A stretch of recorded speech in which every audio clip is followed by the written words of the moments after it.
다른 설교자들은 하나님의 존재를 당연한 것으로 규정하고 우리가 마땅히 행할 바에 초점을 맞춰야 된다고 생각을 할지 모르지만 저는 믿음으로 사는 사람에게 있어서 당연한 것은 없고 우리는 항상 하나님의 실존을 확인하려는 욕구가 있다고 생각합니다. 그 말은 무슨 말이냐면 우리가 하나님의 존재를 당연한 것으로 전제해서 그러므로 우리가 어떻게 살아야 될 것인가를 말할 수 있는 것이 아니고 우리의 현실 속에서 우리는 어떤 일을 만날 때마다 하나님이 어디 계시고 무엇을 하시는가를 알려고 한다는 것입니다. 우리의 관심은 하나님을 경험하는 데에 있습니다. 그렇기 때문에 저의 메시지는 어떤 윤리나 도덕에 초점을 맞추지 않고 늘 믿음과 영성에 초점을 맞춥니다. 우리가 하나님을 경험할 수만 있다면 우리는 어떻게 행할 바를 당연히 알 수 있게 될 것입니다. 반대로 하나님을 경험하는 것이 없이 윤리와 도덕만을 강조한다면 그것은 마치 빈 쌀독에 바닥을 긁는 것과 같을 것입니다. 그 소리가 시끄럽고 괴로울 것입니다. 그렇다고 우리가 매번 하나님께 소원을 들어달라고 떼를 쓰자는 말도 아니고 마음속에 의구심을 갖고 살자는 말은 아니에요.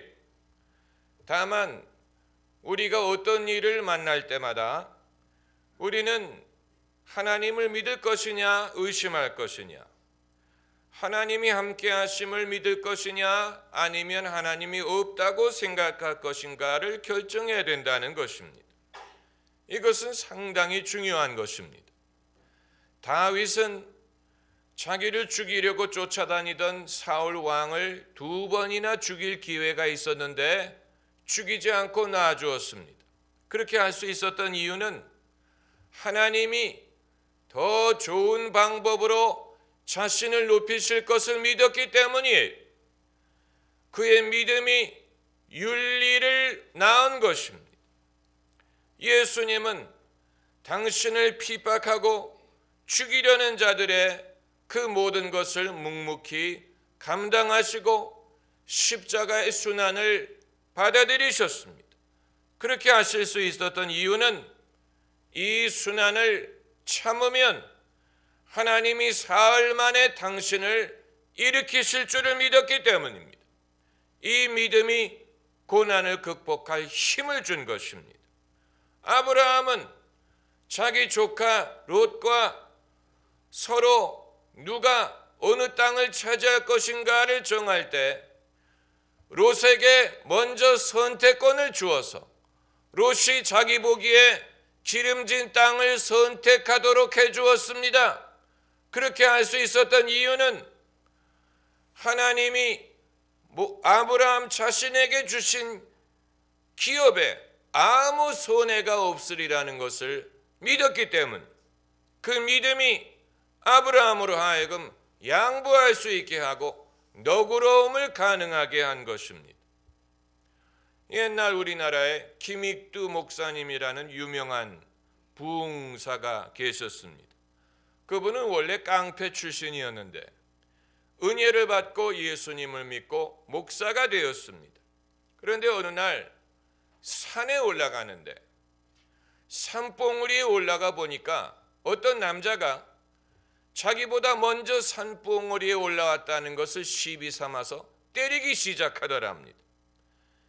과거 깡패 시절이었다면 남에게 맞고 참을 김익두가 아닌데 이제 목사가 돼서 맞서 싸울 수도 없고, 그래서 그 남자의 팔을 꽉 붙잡고 다 때렸냐라고 물어봤더니 다 때렸다라고 대답하더래요. 그래서 예수는 내가 믿고 구원은 네가 받았다 그랬더니 무슨 말인지 이해를 못하더랍니다. 나는 김익두라는 사람인데 나도 과거에 힘께나 쓰던 사람이다. 내가 예수를 안 믿었으면 오늘이 네 제삿날 될 뻔했다. 그러나 이제 내가 예수를 믿게 됐으니 너는 맞는 대신에 와서 내가 인도하는 예배를 참석해 줘야 되겠다. 그래서 꼼짝없이 그 남자는 따라가서 김희투 목사님이 인도하는 부흥회를 다 참석하고 예수를 믿고 나중에는 장로까지 됐다고 합니다. 누가 나를 때릴 때 주먹으로 대응하지 않을 수 있는 힘은 하나님이 함께 하시는 것을 믿기 때문이에요. 우리는 이런 이야기를 들을 때 재미있어하고 신기하게 생각하지만 우리 자신이 그렇게 할 자신은 없습니다. 우리는 자신이 없어요. 우리의 입장은 뭐와 같으냐면 야구 경기할 때 타석에 선 타자와도 같습니다. 여러분 야구 경기를 보십니까? 야구를 해보신 적이 있습니까? 타석에 섰을 때 타율이라는 것이 있습니다. 야구 선수가 몇 번 안타를 치느냐를 가지고 타율을 만드는데 예컨대 3할 5푼 2리, 그 말은 10번 서면 3.52번 안타를 친다는 얘기입니다. 그게 3할 5푼 1리, 상당히 높은 타율이죠. 그런데 야구 선수가 타석에 섰을 때 120km 속도로 공이 날아올 때 자기가 평소 타율이 아무리 높더라도 내가 지금 날아오는 저 공을 친다는 보장은 없습니다. 그렇기 때문에 모든 선수들은 타율이 높든지 타율이 낮든지 타석에 설 때마다 긴장합니다. 예수 믿는 사람도 마찬가지. 내가 과거에 하나님의 은혜를 많이 경험하고 하나님의 도움을 많이 경험을 했을지라도 지금 내가 당하고 있는 이 중요한 일에 하나님이 어떤 식으로 응답하실지 보장할 수는 없습니다.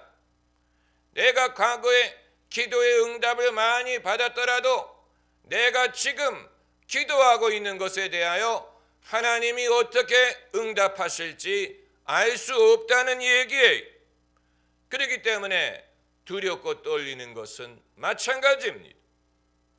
예수님은 100% 타율을 가지신 분이, 예수님이 기도한 안수한 병자는 100이면 100 다 나음을 얻고, 예수님이 귀신을 쫓아내면 100이면 100 다 귀신이 떠나갔습니다. 예수님에게는 100% 타율이 있었습니다. 그러나 우리는 그렇지 않습니다. 우리는 실패 경험이 있습니다. 개인의 삶에도 실패 경험이 있고 사역에도 실패 경험이 있습니다. 실패는 성공의 어머니라고 하지만 실패 경험은 우리 마음속에 늘 남아 있어서 우리가 무엇을 할 때 우리에게 두려움을 안겨다주고 우리로 하여금 미래를 확신하지 못하게 합니다. 그렇다고 실패 경험만 있는 건 아니에요. 성공의 경험도 있습니다. 유명한 부흥사인 베니 힌 목사가 CNN 레리 킹 라이브에 게스트로 출연을 해서 말하기를 자기는 하나님께 여쭤볼 수 있다면 한 가지 질문이 있다고 했습니다. 왜 어떤 사람은 병에서 낫고 어떤 사람은 안 나을까? 이 베니인의 아버님이 암으로 돌아가셨는데 아무리 기도를 해도 낫지 않더라는 것입니다. 또 본인도 병이 있는데 아무리 기도해도 낫지 않는데, 그렇지만 집회를 할 때 병자들을 위해서 기도하면 낫는 사람들이 있기 때문에 병자를 위한 기도하는 것을 멈출 수가 없다. 그러므로 왜 누구는 낫고 누구는 안 낫는지 여쭤보고 싶다. 이렇게 말을 하던데, 베니인의 경험은 우리 모두의 경험을 반영한다고 할 수 있습니다. 우리가 믿음으로 기도하고 구한 것을 받을 줄로 믿지만 다 이루어지는 건 아니에요. 이루어지지 않는 부분도 있습니다. 그것이 믿는 사람의 고민입니다. 예수님은 너희가 기도할 때 구한 것은 받은 줄로 믿으라, 그리하면 이루리라 라고 말씀을 하셨는데, 우리가 믿음이 부족해서 그런 것인지, 정욕으로 쓰려고 잘못 구해서 그런 것인지, 아니면 하나님이 더 좋은 것을 예비하셨기 때문에 그런지, 여러 가지 이유가 있을 수 있지만 우리가 구하는 것이 다 이루어지는 건 아니에요. 그렇기 때문에 우리는 예수님이 너희가 믿고 구하는 것은 받은 줄로 믿으라 라고 말씀만 하시지 말고 괄호 열고 예외 조항을 참조할 것, 이렇게 말씀을 하셨으면 얼마나 좋겠습니까? 우리는 내가 믿음이 부족한 것인지, 누구를 용서하지 않아서 그런 것인지, 하나님의 때가 되지 않아서 그런 것인지, 더 좋은 것을 주시려고 그러는 것인지 헷갈릴 때가 있습니다. 그럼에도 하나님의 선하심과 인자하심을 경험했기 때문에 여러분이 이 자리에 와 앉아 있는 것. 제가 주일날, 수요일날 설교할 때 성령이 설교 주제를 주셨다고 믿고 그것을 갖고 설교를 하면 성도님들 중에 자신의 입장을 제가 말한 것 같다고 신기하게 여기는 분들이 나옵니다.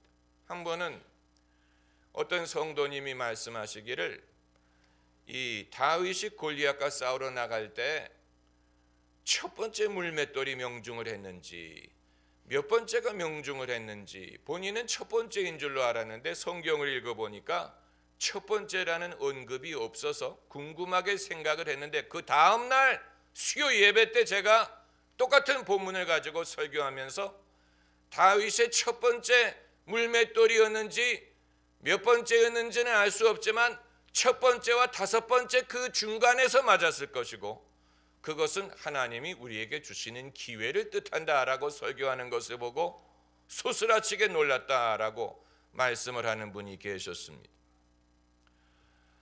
그러니까 하나님이, 성령이 저에게 감동을 주셔서 성도들이 궁금하게 생각하고 성도들이 갈급한 면에 대해서 말씀을 전하게 하시는 것입니다. 하나님이 역사하시는 것을 경험하는 것이지요. 그러나 항상 그런 것 같지는 않아요. 저도 허탕을 칠 때가 있고 여러분도 공 칠 때가 있습니다. 그렇기 때문에 저는 늘 긴장하는 마음으로 강단에 올라갑니다. 제가 신경이 예민한 이유가 바로 거기에 있습니다.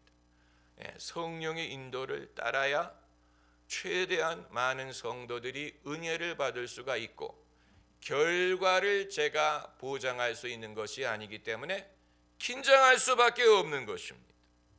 우리 인생과 신앙도 마찬가지.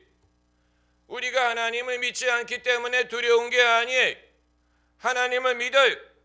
그러나 하나님이 어떻게 역사하실지, 어떤 응답을 주실지 알지 못하기 때문에 두렵고 떨리는 것입니다. 하나님이 선하신 분이라는 것은 이론적으로 압니다. 그러나 어려운 일을 당할 때는 실감이 가지 않아요. 어려운 일을 당할 때 하나님이 계시는 것이 실감이 가지 않고, 하나님이 나를 사랑하시는 것이 실감이 가지 않고, 하나님이 나에게 관심을 갖는다는 것이 실감이 가지 않습니다. 우리가 생각하는 하나님은 크신 하나님, 바쁘신 하나님, 할 일이 많으신 하나님, 나 말고도 남들을 사랑하시는 하나님. 그러다 보니까 하나님이 과연 내게 관심을 가지실까? 내 아픔을 이해하실까? 나를 정말 알고 계실까? 그러기에는 너무 크신 하나님이 아닐까라는 생각을 할 때가 있습니다. 게다가 나의 허물을 기억하게 되면 더 그런 생각이 듭니다. 나는 주일 예배도 빼먹고 11조도 빼먹고 죄가 많은 사람인데 설마 하나님이 나 같은 사람에게 관심을 가지실까? 실감이 안 갈 때가 많아요. 제가 성도님들을 신방을 하거나 만날 때 제가 그 성도님의 개인에 대하여 기억하고 있다는 것을 발견하고 놀라는 성도님들이 종종 계십니다.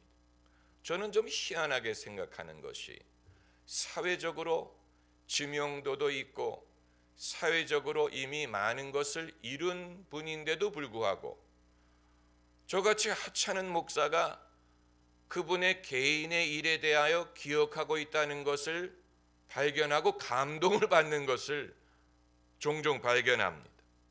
저는 성도님들을 성함만 가지고는 알 수 없기 때문에 제 스마트폰에 그분에 대하여 기억을 하는데 도움이 될 만한 것을 다 일일이 적습니다. 그래서 뭐 아무개 집사, 키 크신 분, 무슨 뭐 아들 셋, 무슨 뭐 딸이 뭐를 전공함, 뭐 이런 식으로 그분에 대하여 기억이 될 만한 것을 적습니다. 그리고 그분을 만나는 자리에서 마치 평소에 알았던 것처럼 뭐 유학 중인 아드님은 잘 계십니까? 뭐 이런 식으로 이것이 이제 목회자의 노하우 중에 하나입니다. 한 분은 제가 그분을 처음 뵀을 때 그분이 명품 가방을 들고 있는 것이 인상이 깊이 새겨져서 그분 성함 옆에 명품 가방의 이름을 써놨어요. 근데 그 다음번에 그분을 만나는 자리에서 집사님 요즘도 그 가방을 들고 다니십니까? 그랬더니 그분이 소스라치게 놀라. 왜냐하면 그날도 그걸 들고 나왔기 때문에. 그래서 목사님이 그런 것까지 기억을 하시냐고라고 감동을 받으시는데 사실 기억을 했다기보다는 핸드폰에 적은 것이죠.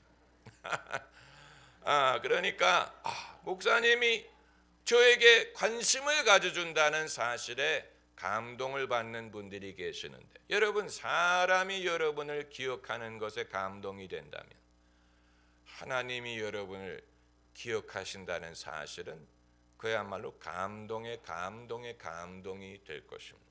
대다수의 사람들은 놀랍니다. 사람이 하나님을 경험하는 그 순간에 대다수의 사람들은 놀랍니다. 야곱이 베델에서 돌베개하고 자다가 꿈에 하나님이 나타나서 그에게 약속을 하십니다. 그가 깨어나서 말하기를 하나님이 과연 여기 계시건만 내가 알지 못하였도다. 두렵도다. 이곳이요, 이곳은 하늘의 문이요 하나님의 전이로다. 두렵다라는 말을, 놀랐다는 말. 하나님이 여기 계시는 것은 내가 알지 못하였거늘 두렵다. 이곳은 하늘의 문이구나. 하나님이 이곳에 계시는구나. 놀란 거예요. 하나님을 만나는 경험을 할 때 오래 믿은 사람이든 처음 믿은 사람이든 놀라는 건 마찬가지. 놀라는 이유가 무엇일까? 없다고 생각했는데 계시기 때문에, 관심이 없을 줄로 생각했는데 관심이 있는 것을 발견할 때 놀랍니다. 저도 마찬가지, 여러분도 마찬가지.